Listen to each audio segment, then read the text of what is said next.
Bonsoir et bienvenue en ce mercredi 15 juin 2022.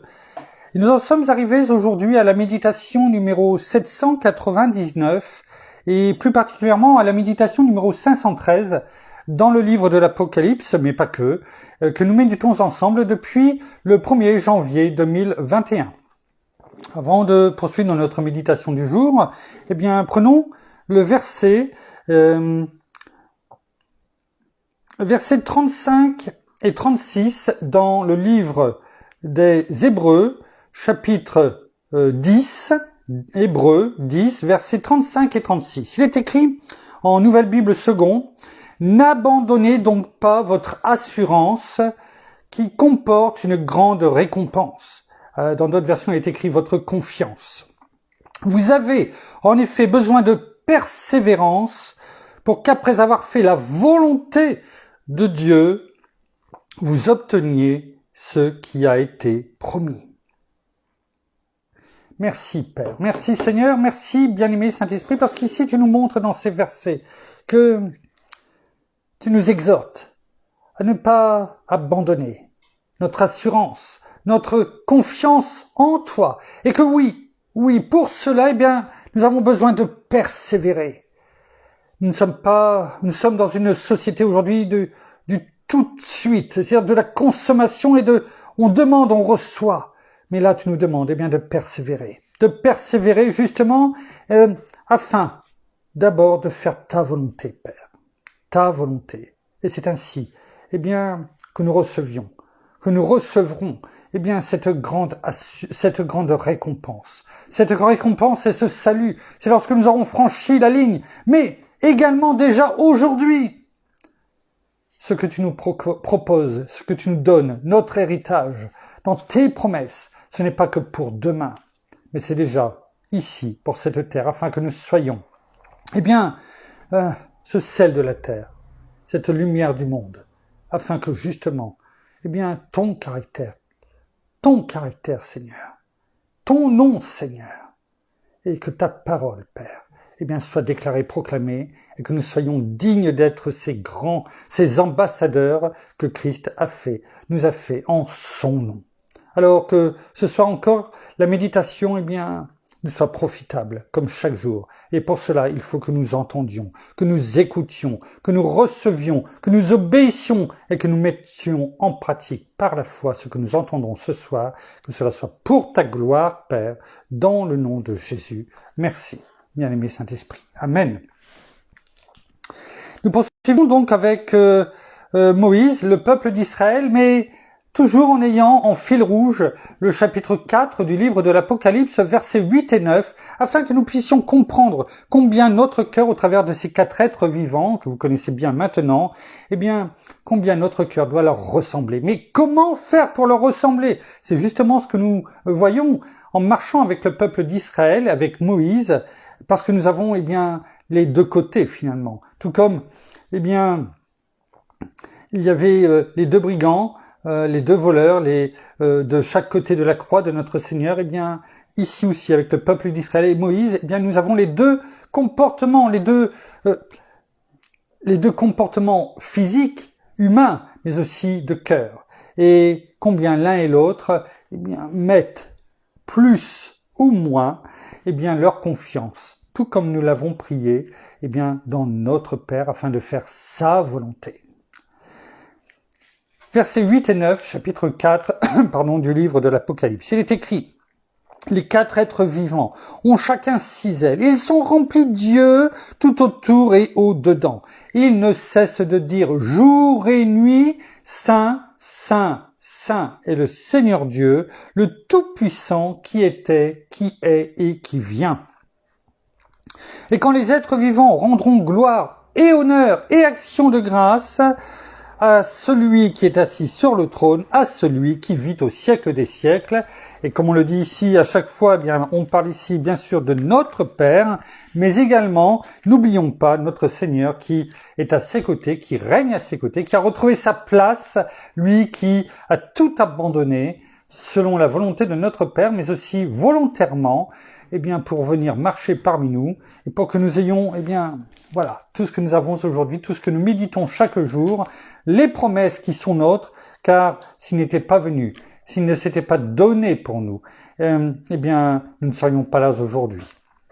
Alors, hier, nous allons juste reprendre la fin du verset 17, enfin le verset 17 dans le chapitre 33 du livre de l'Exode, dans lequel nous étions arrivés, et avec la réponse de l'Éternel à Moïse lorsqu'il lui a dit, eh bien, marche avec nous, sinon finalement, eh bien, fais avec moi, Moïse, et avec ton peuple, car sinon, eh bien, à quoi cela va servir, et surtout, eh bien, fais de ton peuple, de cette nation, un peuple mis à part. Hein. Je paraphrase, mais c'est cela, eh bien, quand on va voir les mots hébreux correspondant à ces mots utilisés dans la parole, en tout cas en français, eh bien, voilà ce que Moïse dit à l'Éternel.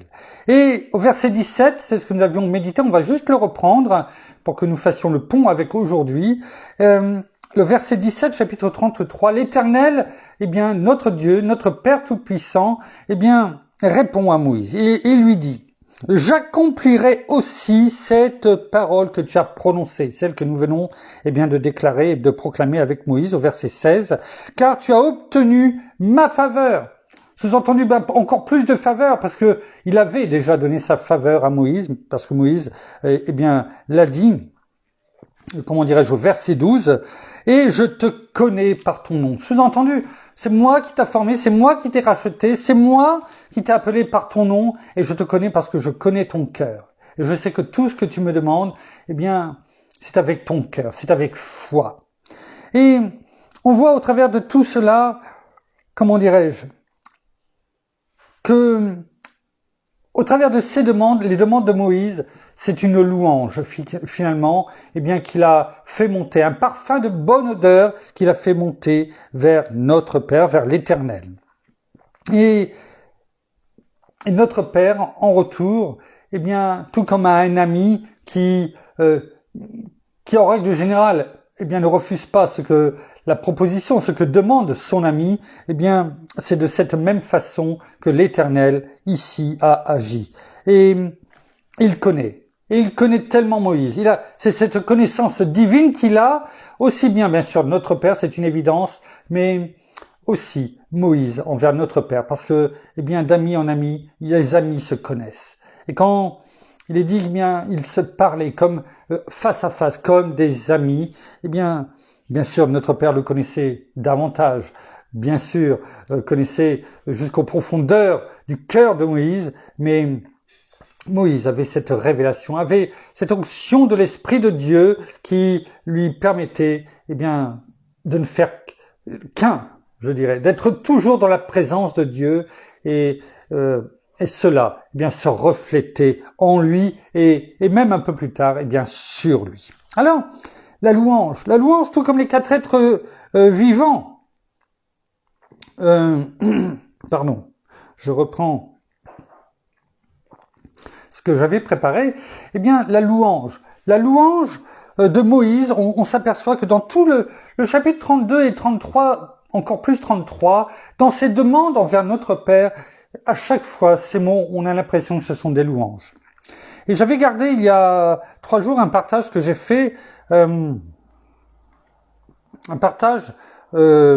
dirais-je, d'un ministère et de notre sœur Jackie Béni, son nom en tout cas Facebook, comment dirais-je, et que je partage régulièrement, hein, vous devez le voir.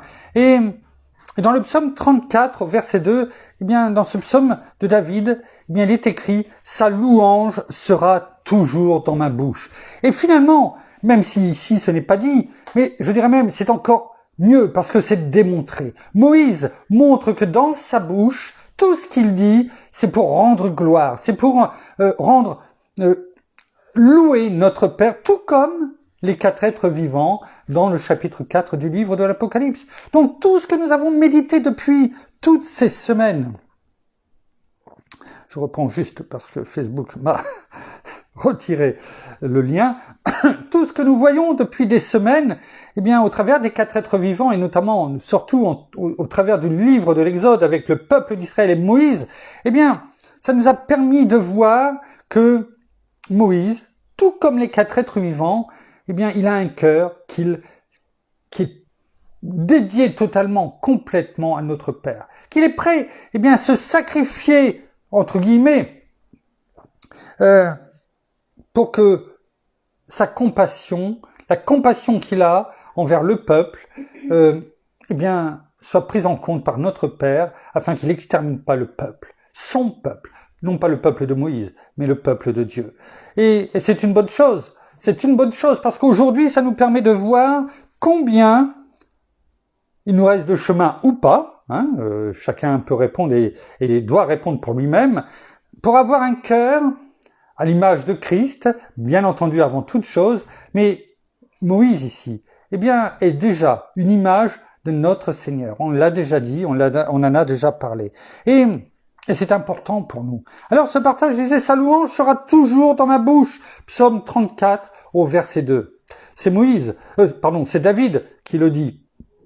Qu'importe la situation qu'il vivait, eh bien, et il en a vécu, eh bien, il disait, sa louange sera toujours dans ma bouche. Est-ce que c'est le cas pour nous? Il y a différentes façons de le louer.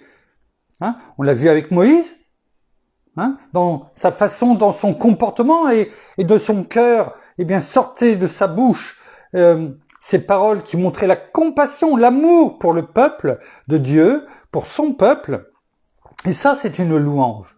Autrement, si cela n'était pas agréable à notre Père, eh bien, il n'aurait pas répondu favorablement.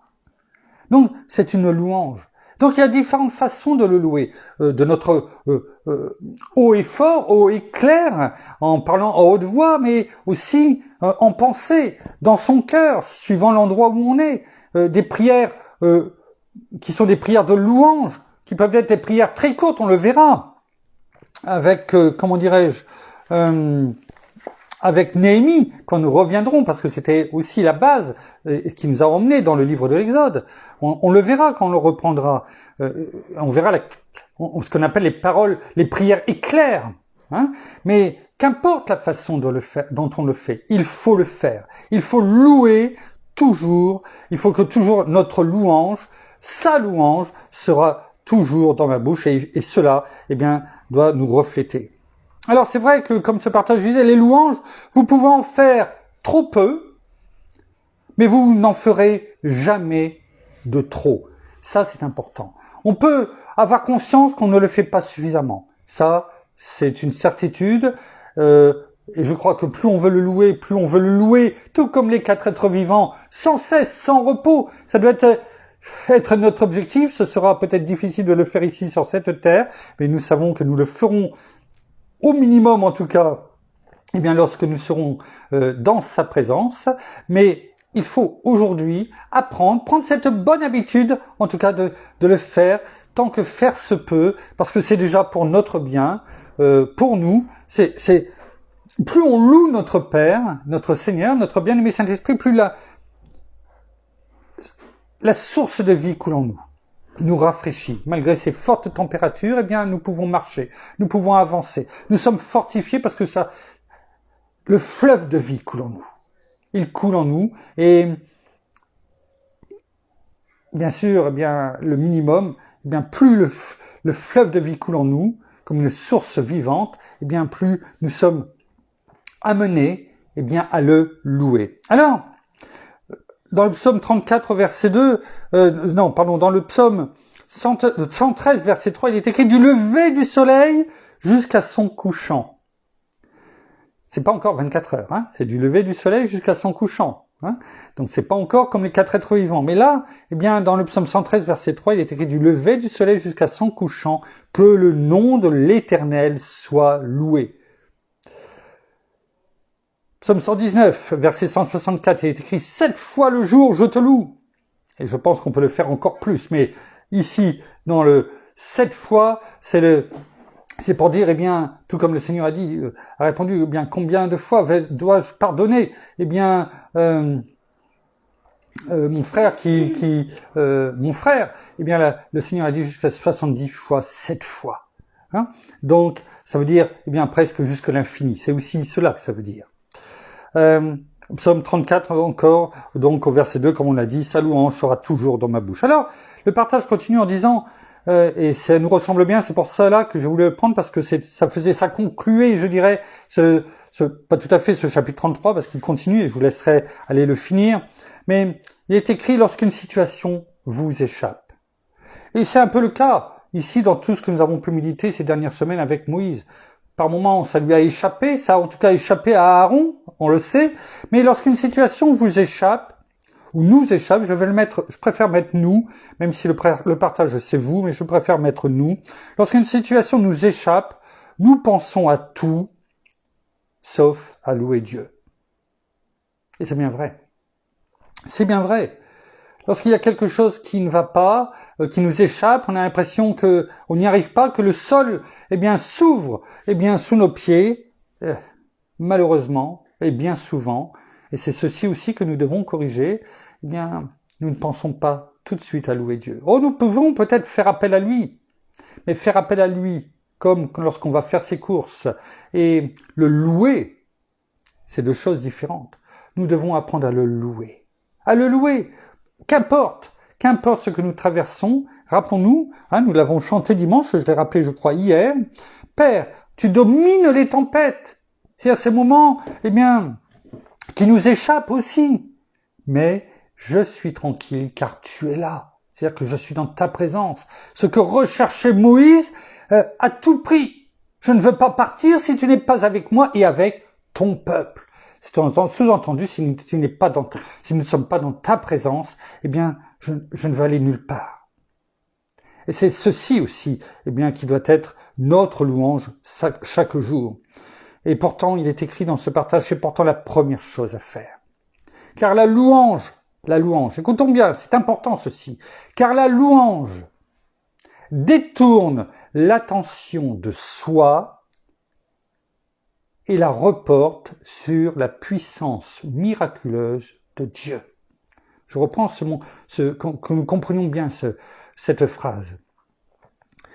C'est pourtant la première chose à faire, donc de se tourner vers Dieu, de le louer, de le glorifier dans nos moments, eh bien, les plus ténébreux, petits, moyens ou grands, car la louange détourne l'attention de soi et la reporte sur la puissance miraculeuse de Dieu. On l'a vu avec Moïse. On l'a vu, par exemple, quand il était avec les 10 plaies d'Égypte, lorsqu'il s'est retrouvé face à la mer Rouge, avant qu'elle s'ouvre, avant qu'il demande, qu'il loue, qu'est-ce que je vais faire? Il s'est tourné vers Dieu, parce qu'il savait que lui-même, c'était impossible.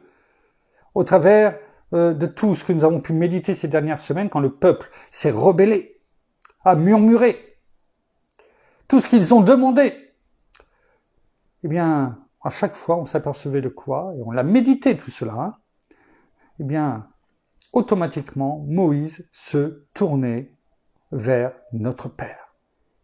Il voyait les choses, mais il ne regardait pas le sol qui était en train de, comme des sables mouvants, eh bien, où il s'enfonçait, mais il regardait à celui qui lui tenait la main pour le tirer vers le haut, notre Père, l'Éternel, le Dieu tout-puissant.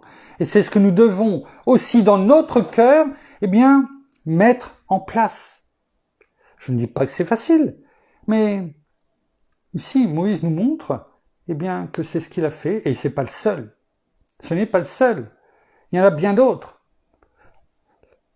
Nous avons pris tout à l'heure la prière d'Hébreux, chapitre 10, et le chapitre qui suit, Hébreux 11, c'est là où on parle des héros de la foi. C'est ça la foi, c'est ça la confiance, c'est ce que nous avons prié aussi, eh bien, tout à l'heure, cette ferme assurance, cette confiance, eh bien, cette persévérance, c'est la foi, c'est ce qui nous est montré, c'est parlé dans Hébreux 11, le chapitre suivant. Et on parle de tous ces héros de la foi, et en ce qui concerne Moïse, eh bien, c'est à partir du verset 23 jusqu'au verset 27. On en parle. Il est cité. Pourquoi? Parce que nous devons apprendre, tout comme Moïse, par rapport à ce que nous méditons, eh bien avoir une foi inébranlable. La foi d'Abraham. Celle pour laquelle, eh bien, il a été appelé aussi ami par notre Père. Celle pour laquelle il a béni en toutes choses. En toutes choses, pour 1000 générations dont nous faisons partie.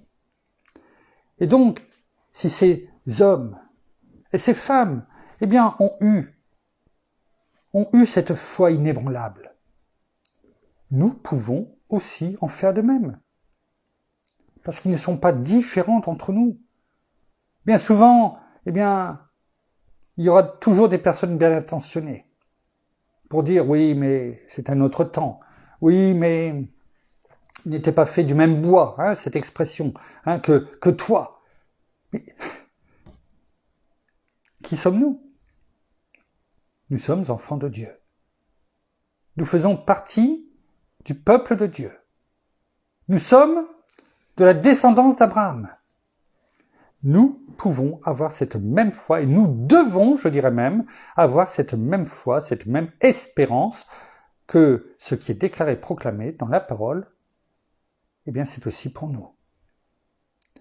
Et donc, eh bien, tout comme Moïse, eh bien, nous faisons et nous sommes appelés à recevoir, et je sais que nous l'avons, la faveur de Dieu sur ses enfants. Alors, ce partage continue en disant, prenez conscience de la puissance contenue dans la louange.